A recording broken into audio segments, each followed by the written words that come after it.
Perkenalkan, nama saya Muhammad Haikal Arya Sakti, NRP 05188. Perkenalkan, nama saya Usnan, NRP 0517.002.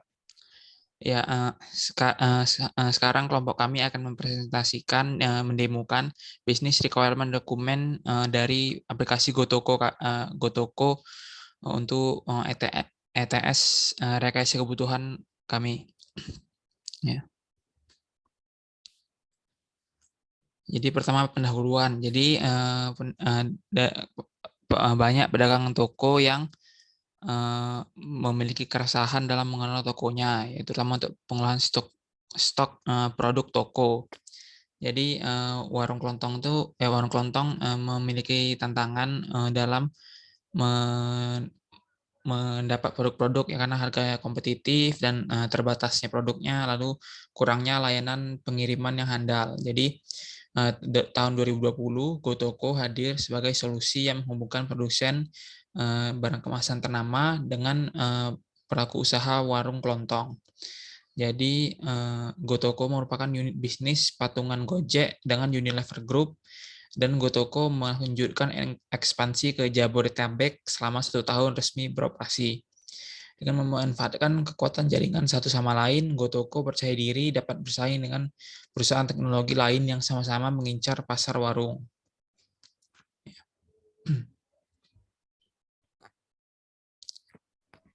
Oke, selanjutnya, Gotoko didirikan pada Agustus 2020. Gotoko merupakan perusahaan patungan antara GoTo, Group, dan Unilever. Platform digital B2B end-to-end yang menghubungkan merek dengan pengecer atau warung yang kurang terlayani di seluruh Indonesia. Visi dari aplikasi adalah meningkatkan kehidupan pengecer yang kurang terlayani dengan mengembangkan bisnis. Gotoko dan Guardian dorong untuk menciptakan pengalaman terbaik bagi warung kurang terlayani, dan kami tetap setia pada misi kami untuk platform pilihan bagi warung dengan menyediakan pilihan yang relevan, dengan harga yang kompetitif, dengan jaminan pengiriman yang terikat waktu. Gotoko bekerja sama dengan merek besar seperti Unilever, Danone, Coca-Cola, Nestle, P&G, Wing, dan banyak lagi yang telah bermitra dengan Gotoko. Untuk mendukung visi dan misi Gotoko, Gotoko berkomitmen untuk membangun dan memungkinkan budaya. Ya, selanjutnya adalah tujuan dari Gotoko sendiri. Jadi Gotoko dibangun dengan tujuan untuk membantu toko-toko warung kelontong berhubung langsung dengan produsen-produsen produk ternama agar lebih mudah dalam memenuhi kebutuhan pasokan barang jualannya dengan menciptakan proses distribusi yang semakin efisien. Ya, lanjut ke cakupan project. Jadi cakupan project ini adalah dunia di mana memiliki stakeholder penting seperti berikut, yaitu programmer aplikasi, yaitu project manajernya, business analis, data modeler, proses analis, tester, designer, developer, product owner, documentation, database administrator, QC, dan QA, yaitu quality control dan quality assurance. Lalu juga ada pedagang toko, yaitu orang yang memiliki toko ingin mencari kelebihan stok produk, kebutuhan stok produk adalah seperti atau pedagang toko-toko warung kelontong yang dibilang sebelumnya. Lalu pemilik brand seperti yang dibilang sebelum di deskripsi, seperti pemilik brand Danone, Unilever yang bermitra dengan Gotoko. Lalu driver yang mengantarkan produk dari tempat produsen ke pemilik brand toko.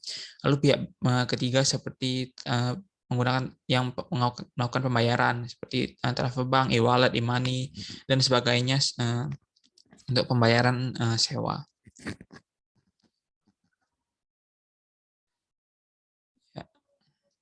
Lalu lanjut ke alur proses bisnis. Jadi layanan Gotoko dapat diakses melalui aplikasi seluler menggunakan smartphone. Di awal pengguna akan diminta untuk membuat akun dengan mengisi data diri, beserta data toko yang dimilikinya, lalu alamatnya, dan jenis dijualnya. Lalu perlu diketahui aplikasi ini hanya dapat digunakan oleh pemilik tokonya saja. Jadi tahap ini pengguna juga diminta foto toko yang dimilikinya. Bagi alamat yang memenuhi akan berkesempatan dikunjungi langsung oleh agen atau mitra GoToko. Lalu setelah pembuatan akun, pengguna dapat langsung melakukan transaksi pembelian produk dari produsen-produsen ternama yang sudah dibilang sebelumnya. Jadi dimulai dari pencarian produk yang diinginkan, lalu memasukkan produk tersebut ke keranjang, menekan tombol pesan, lalu melakukan pembayaran. Pengguna juga dapat melihat status pemesanan di bagian lacak pesan. Selain itu, pengguna juga dapat memilih riwayat pesanan jika ingin melihat daftar transaksi dan memilih reorder untuk memesan kembali produk tersebut. Ya. Oke, selanjutnya ada kebutuhan sistem. Di kebutuhan sistem ada beberapa kebutuhan seperti kebutuhan fungsional, non-fungsional, penggunaan, kinerja, keamanan, dan pemeliharaan. Nah, yang pertama, kebutuhan fungsional. Terdiri beberapa poin seperti sistem dapat mendaftarkan user, sistem dapat melakukan transaksi, dapat menampilkan brand terdekat, dapat menampilkan informasi barang, menampilkan informasi harga layanan, serta menampilkan posisi barang sewaktu pengiriman. Selanjutnya, non-fungsional. Sistem dapat diunduh melalui Play Store maupun App Store di smartphone. Dan selanjutnya ada dua sistem operasi, yaitu Android dan iOS. Selanjutnya, sistem memiliki interface yang mudah dipahami pengguna. Sistem harus memiliki sistem yang aman. Sistem dapat digunakan dengan baik dan tidak lambat. Sistem harus dapat melindungi data pengguna. Mungkin bisa di-scroll. Selanjutnya ada kebutuhan penggunaan. Ada beberapa poin juga seperti sistem melakukan validasi input sebelum dilakukan proses terhadap data inputan. Aplikasi kompatibel dengan Android dan iOS. Selanjutnya, sistem menggunakan font, simbol, dan warna yang mudah dipahami oleh pengguna dan jelas sebagai navigasi. Selanjutnya, sistem memberikan notifikasi pesan mengenai langkah yang dapat dilakukan pengguna apabila terjadi error. Sistem menyediakan informasi yang akurat, jelas, mudah dipahami, dan efektif apabila pengguna membutuhkannya. Selanjutnya, sistem memiliki pengaturan lokal bahasa, yaitu bahasa Inggris dan bahasa nasional, atau misal bahasa Indonesia. Sistem menggunakan istilah komputer dengan bahasa nasional negara terkait yang baik dan benar. Sistem menggunakan format penulisan mata uang lokal negara terkait. Selanjutnya, kebutuhan kinerja. Kebutuhan kinerja terdiri dari beberapa poin. Sistem dapat diakses lebih cepat, aplikasi menggunakan server yang terletak di dekat pengguna latensi. Sistem dapat diakses pengguna selama 24 jam, 7 hari seminggu. Sistem dapat melayani request dari banyak pengguna. Selanjutnya, sistem kebutuhan keamanan terdiri dari beberapa poin. Yang pertama, sistem berbasis aplikasi dapat diakses melalui platform mobile. Sistem memerlukan sign-in dengan nomor telepon, akun Google atau Facebook yang terhubung dengan masuk ke sistem. Selanjutnya, sistem menyediakan hak akses yang berbeda untuk customer dan admin. Sistem memerlukan verifikasi nomor telepon, email, atau Facebook ketika customer melakukan registrasi. Sistem terintegrasi ketika melakukan pendaftaran. Sistem terintegrasi dengan layanan chat, terintegrasi dengan Google Map, terintegrasi dengan Payment Gateway, terintegrasi dengan Google dan Facebook ketika melakukan register.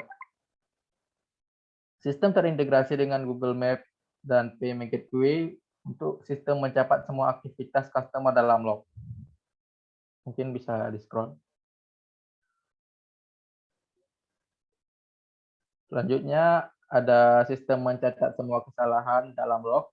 Sistem memiliki dan mengatur pengguna yang memiliki hak akses yang berbeda. Selanjutnya, sistem dapat mengekripsi password ketika pengguna sign in atau registrasi dan hanya menerima password dengan panjang minimal 8 karakter.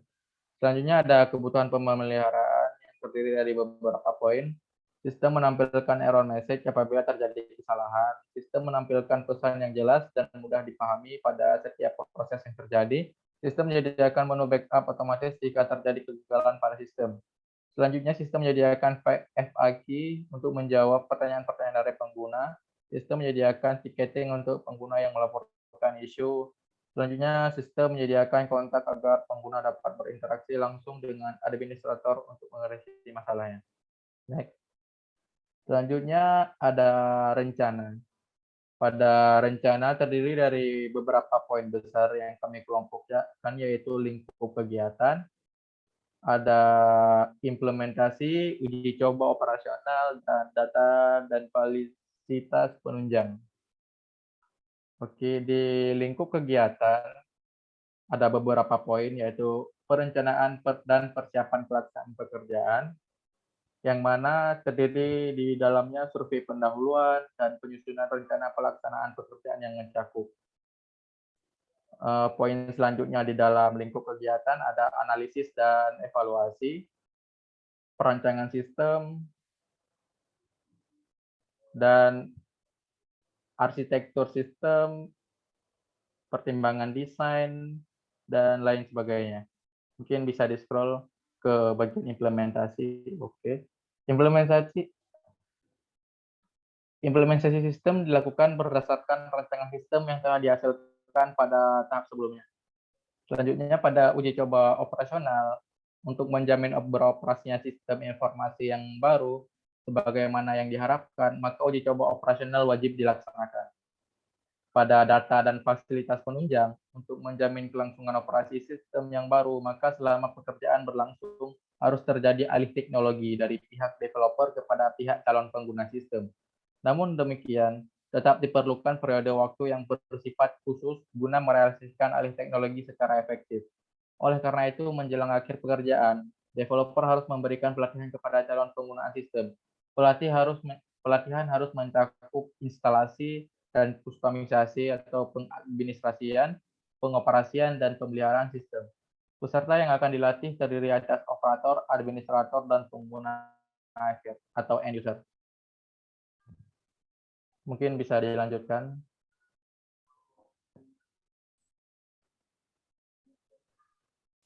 Ya, selanjutnya saya akan menjelaskan tentang laporan keuangan. Ya, jadi seperti yang bisa dilihat di laporan keuangan tersebut ada sistem informasi web verifier initialization-nya yaitu 3.600.000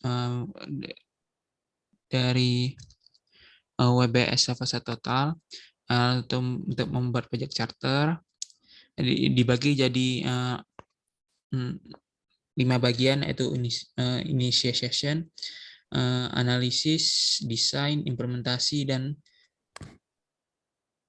testing dan deployment. Lalu juga ada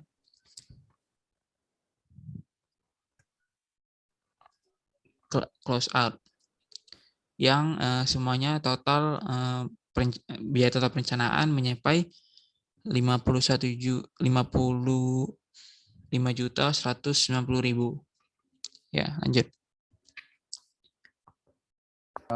Berikutnya ada lini masa proyek, yaitu di sini terdapat tabel yang mana menunjukkan beberapa aktivitas, ada planning, analisis, design, development, testing, dan launching.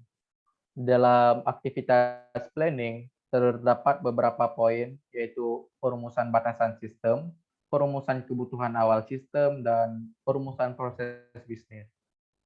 Dan selanjutnya ada poin analisis, yaitu elisitasi kebutuhan, analisis kebutuhan, prioritas kebutuhan, validasi dan verifikasi kebutuhan, dan pembuatan SKPL. Selanjutnya pada aktivitas desain, terdapat beberapa poin. Yang pertama, mendesain arsitektur sistem, antarmuka UI dan UX, data flow diagram, skenario sistem, keamanan sistem, dan mendesain database sistem. Pada aktivitas development, terdapat beberapa poin, seperti implementasi arsitektur sistem, implementasi antarmuka, implementasi logik backend, integrasi sistem, dan quality assurance. Pada aktivitas testing, terdapat beberapa poin seperti testing oleh pengguna, testing oleh stakeholder, perbaikan bug, dokumentasi dan evaluasi sistem, dan penyempurnaan sistem, pelatihan terhadap penggunaan sistem, dan penentuan perawatan sistem, dan pembuatan laporan akhir. Berikut tabel lini masa proyek yang kami buat. Sekian dari kami. Lebih dan kurang kami mohon maaf. Kami akhiri. Assalamualaikum warahmatullahi wabarakatuh.